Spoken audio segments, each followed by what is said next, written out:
¿Has empezado a jugar al pádel hace poco con una pala prestada o con una pala que tenías guardada desde hace muchísimo tiempo? ¿Quieres comprarte una pala y dejar de ratearle la pala a tu amigo, pero no sabes ni qué pala comprarte ni cuánto dinero gastarte? Si quieres acertar en la compra de tu pala, te voy a dar 5 consejos para que aciertes y ahorres dinero sí o sí. Hola a todos jugadores, soy Pablo y os doy la bienvenida a un nuevo cuarto set. Sin más dilación, vamos con los consejos y en primer lugar está la inversión. Acabas de empezar a jugar al pádel, es un deporte maravilloso, te lo pasas genial, pero no sabes si en un año vas a estar jugando 3 partidos a la semana o vas a haber dejado de jugar. Lógicamente espero que sigas jugando al pádel, que te enamores de este deporte que es tan bonito, pero por si acaso te recomiendo que no hagas una inversión muy grande. La inversión dependerá de cada persona, lógicamente, porque cada uno con su dinero hace lo que quiere. Pero si analizamos el abanico de precios de las palas de pádel nuevas, vemos que hay palas que parten desde 60 euros hasta 400 y 500 euros.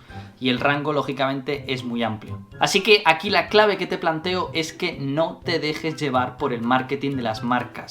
¿Por qué? Porque, según el segundo consejo, no es el arco, sino es el indio. No te preocupes porque la pala va a influir mucho menos de lo que piensas en tu partido. La mayoría de errores en un partido son por falta de técnica, por estar mal colocado, por anticiparse a una bola, y en todos estos aspectos poco influye una pala. Ten en cuenta que si quieres mejorar al pádel, lo primero que vas a tener que hacer es tener una mejor técnica y tener un mejor conocimiento del juego. Pero para verlo claro, pero desde el otro extremo, ¿sería capaz un jugador profesional de jugar bien con algo de muy baja calidad?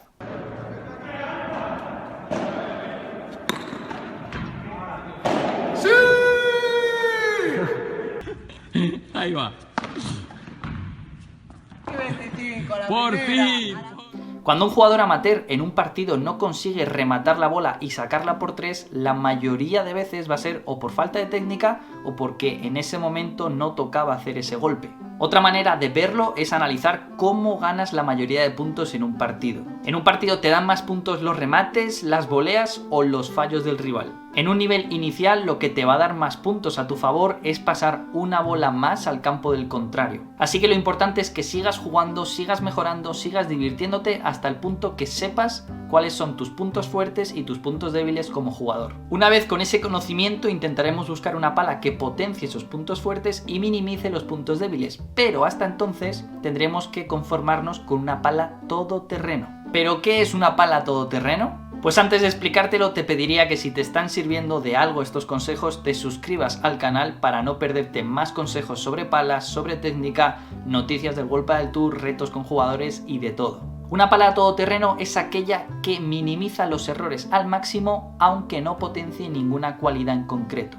Estas palas deben de ser ágiles y cómodas de jugar, por lo que el molde, la forma de la pala debe ser redonda para que el balance esté más cerca del puño. También debemos de buscar que esa pala lleve una goma blanda, soft o como quiera que la marca que estés viendo lo llame. Esto nos va a permitir pasar la bola al campo contrario con un menor esfuerzo o, lo que es lo mismo, tener una mayor salida de bola. Con todo esto junto tendremos una pala con un amplio punto dulce, que es la zona donde la pala funciona correctamente. Y este punto dulce nos va a ayudar a, cuando golpeemos un poquito más fuera del centro, que las bolas sigan llegando al campo del rival. En cuanto a si tiene que ser carbono, fibra de vidrio, carbono 3K, 12K, eso es un lío. Lo que os recomiendo es que sea fibra de vidrio, aunque este elemento va a ser el que menos notéis la diferencia entre uno u otro. No os recomiendo que compréis una pala junior, una pala de niño, pero sí pueden ser una opción las palas de mujer si eres un hombre, o si eres una mujer, lógicamente están diseñadas para ti.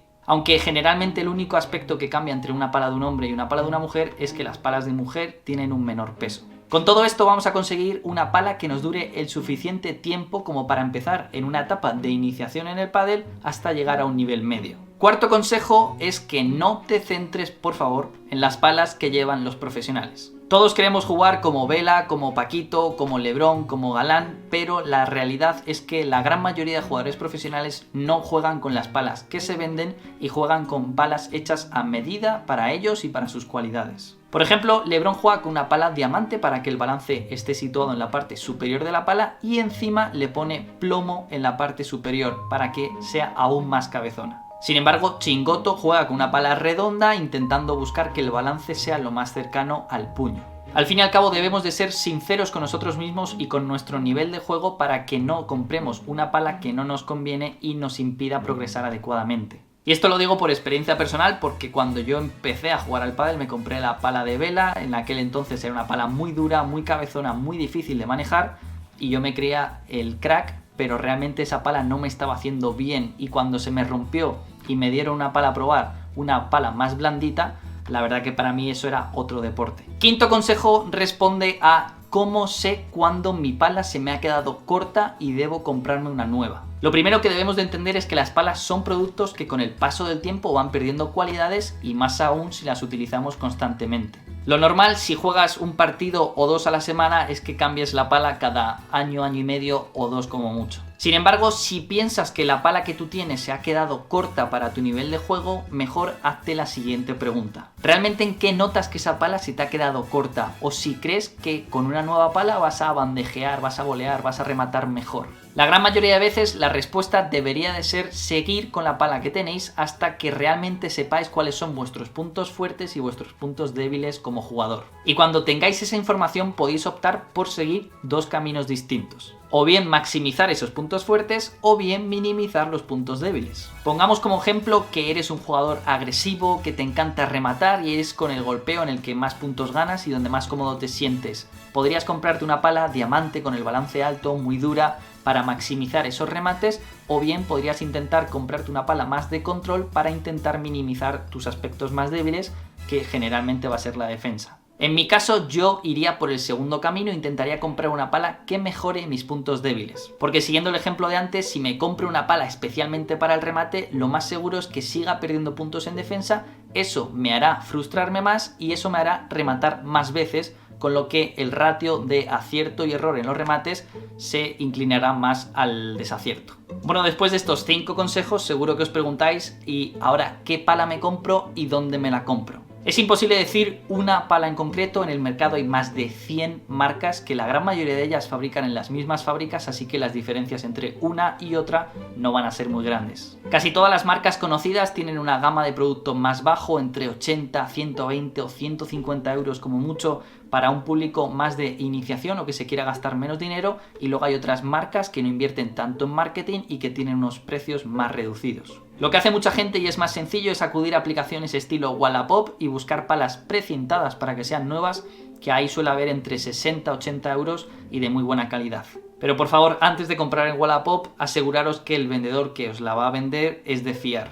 Porque si no compráis en Wallapop y compráis en alguna página web online, e intentar evitar las páginas web online que tengan de domicilio fiscal un pueblo de Murcia llamado Alcantarilla, porque lo que hacen esas páginas web generalmente es venderte una pala que luego no tienen y te intentan colar una que les conviene más. Comprar una pala de segunda mano no lo recomiendo porque al fin y al cabo esta va a ser tu primera o segunda pala de pádel y el precio que te vas a gastar va a ser entre 60, 80, 100 euros y una pala de segunda mano va a estar rondando ese precio, por lo que creo que va a ser mejor estrenar una pala nueva. Pero en el caso de que te quieras comprar una pala de segunda mano, evita aquellas que tengan de 2 a 3 años de antigüedad o más, porque aunque estén muy bien cuidadas, ya no van a ser la misma pala. Y bueno, jugadores, por mi parte nada más. Si tienes cualquier duda, déjala en los comentarios, deja un like en el vídeo, una suscripción y nos vemos en el siguiente.